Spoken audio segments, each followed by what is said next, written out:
అంచెలంచెలుగా మనమే మార్చుకునేట్లు చేశాయి ఈ బహురాష్ట్రీయ కంపెనీలు, ఈ విశ్వవిద్యానిలయాలు, ఈ విజ్ఞానులు, ఈ వైద్యులు.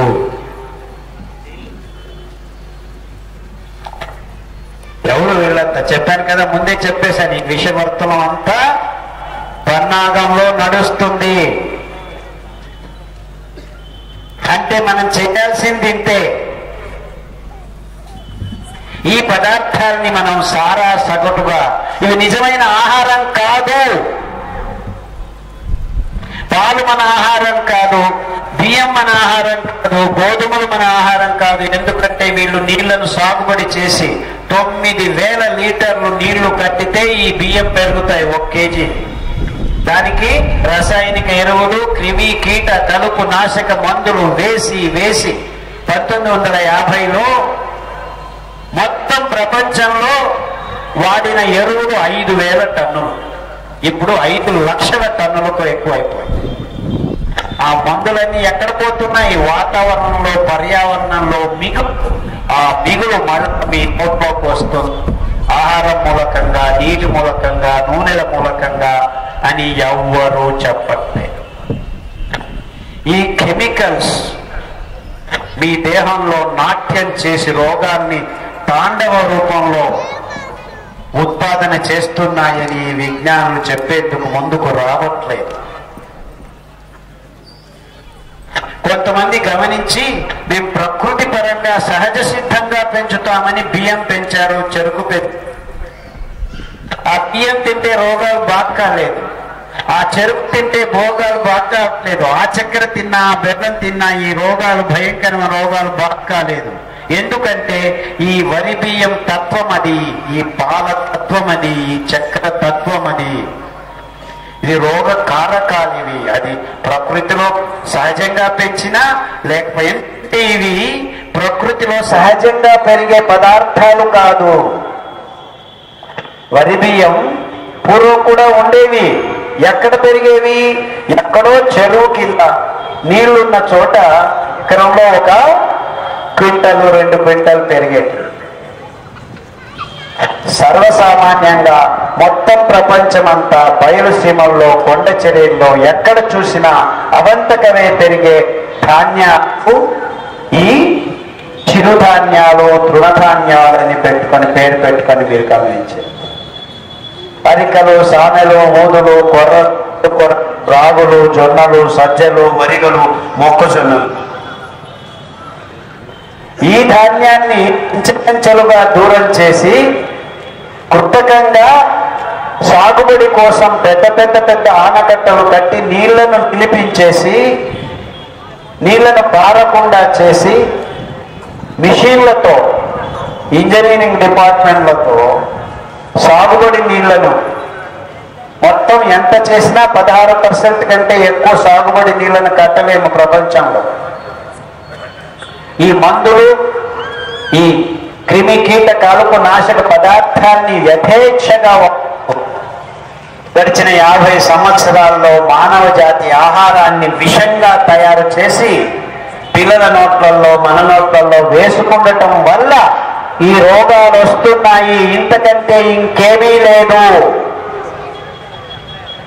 This is as simple as this. అబ్బా, బియ్యం తినకుంటే ఏం తినాలి, గోధుమలు తినకుంటే ఏం తినాలి? దీనికి తోడుగా పూరకంగా ఏ రోగం వచ్చినా కానీ వరి బియ్యం ఇప్పుడు మంచిది కాదు, గోధుమలు తినండి అని చెప్పడం మొదలుపెట్టారు. ఆ గోధుమల్లో ఇంకా భయంకరమైన పదార్థాలు ఉన్నాయి. గ్లూటెన్ అనే ప్రోటీన్ ఉంది. అది మన పొట్టకు చాలా ఇబ్బందిని కలుగచేస్తుంది. ఇలా ఆహారం కాని పదార్థాన్ని ఆహారం అని మనల్ని ఒప్పించి ఈ కంపెనీలు పెద్ద విషవర్తులాన్ని తయారు చేసి రోగుల్ని ఎక్కువగా తయారు చేయటంలో చాలా విజయవంతమయ్యాయి. ఎంతవరకు అంటే ఇప్పుడు ఇంకా భయంకరమైన రోగాలు తయారు, పార్కిన్సన్స్, ఆల్జైమర్స్, మస్కులర్ డిస్ట్రోఫీ. ఇంకా ఒక అడుగు ముందుకు వేసి రోగాలే కర్మ, మీకు పుట్టే పిల్లలు కూడా బుద్ధిమాంద్య పిల్లలను పుట్టించుకుంటున్నారు. 100కి 20 మంది పిల్లలు పుడుతున్నారు. ఇదంతా ఈ పెద్ద పెద్ద దేశాల్లో జరిగిన విషయాలే మన దేశంలో పునరావృతం అవుతున్నాయి. ఎందుకంటే మనం కూడా గుడ్డిగా వాళ్ళు చేస్తున్న పదార్థాలని మనం కూడా దిగుమతి చేసుకుని దాన్ని ఎక్కువ విజృంభంతో విజ్ఞానం అనే పేరుతో గుడ్డిగా అనుకరించడం వల్ల మనకు అదే రోగాలు వస్తున్నాయి. ఈ మాంసం ఎక్కువ తిన్న దేశాల్లో బుద్ధిమాంద్య పిల్లలు ఎక్కువ పుడుతున్నారు. అది చైనా కానీ, జపాన్ కానీ, అమెరికా కానీ, ఏ దేశం. ఇంకా జర్మనీలో ఏమైందంటే చివరికి వీర్య కణాలు మాయమైపోయేవారు మగవాళ్ళు. ఇప్పుడు యావరేజ్ ఏజ్ జర్మనీలో 49 to 51, అంటే పిల్లలు పుట్టడం లేదు అక్కడ. అదే స్థితి మన దేశంలోకి వస్తే నో ప్రాబ్లం, ఐవీఎఫ్ సెంటర్లను రోడ్డుకు తీసుకొస్తున్నాం. ఆవుల కోసం డెవలప్ చేసిన టెక్నిక్ మనుషులు వాడతాం, ఇన్విట్రైజేషన్. ఆ కొద్దిగా ఉన్న స్పర్మ్స్ ని పెట్టుకొని స్పర్మ్ బ్యాంక్ అని నైట్రోజన్ సిలిండర్లలో పెట్టి కాపాడుతాం. ఫ్యూచర్ లో మీకు కావాలంటే దిస్ ఇస్ హైటెక్ అని చెప్తున్నారు.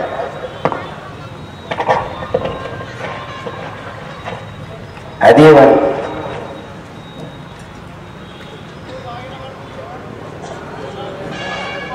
అర్థం. ఇంత మోసం జరుగుతుంది మనకని ఎవరు చెప్పట్లేదు. అది విపర్యాసం. అంటే మీరు అనుకుంటున్నట్టు ఈ రోగాలన్నీ మీ కర్మ కాదు, దేవుడేమో రాయలేదు. మీ నూతులు కొంచెం నీకు ఈ రోగం నీకు రోగం ఏం రాయలేదు. మనం తెచ్చుకుంటున్నాం. మన ఆహార పదార్థాలని మనం మార్చుకున్నాం కాబట్టి ఈ రోగాలు వస్తున్నాయి. ఒక్కొక్కరికి కాదు, ఇద్దరికి కాదు, ముగ్గురికి కాదు. 30 మందికి థైరాయిడ్ ఉంది, 30 మందికి బీపీ ఉంది, 30 మందికి డయాబెటీస్ ఉంది, 30 మందికి నిద్ర రావట్లేదు, 30 మందికి కక్కస్ చేయట్లేదు, 30 మందికి కిడ్నీలు లేచిపోతున్నాయి. ఏంటయ్యా ఉండేది 100 మంది అయితే ఇన్ని 30లు చెప్పాం, మొత్తం 200 అయిపోయిందంటే ఒక్కొక్కడికి ఒక్కొక్క రోగం కాదు, ఒక్కొక్కడికి 2 రోగాలు ఉన్నాయి. 2 రోగాలే కర్మ. నాకు బీపీ ఉంది, థైరాయిడ్ ఉంది, గ్యాంగ్రీన్ ఉంది, మైగ్రేన్ అవుతుంది.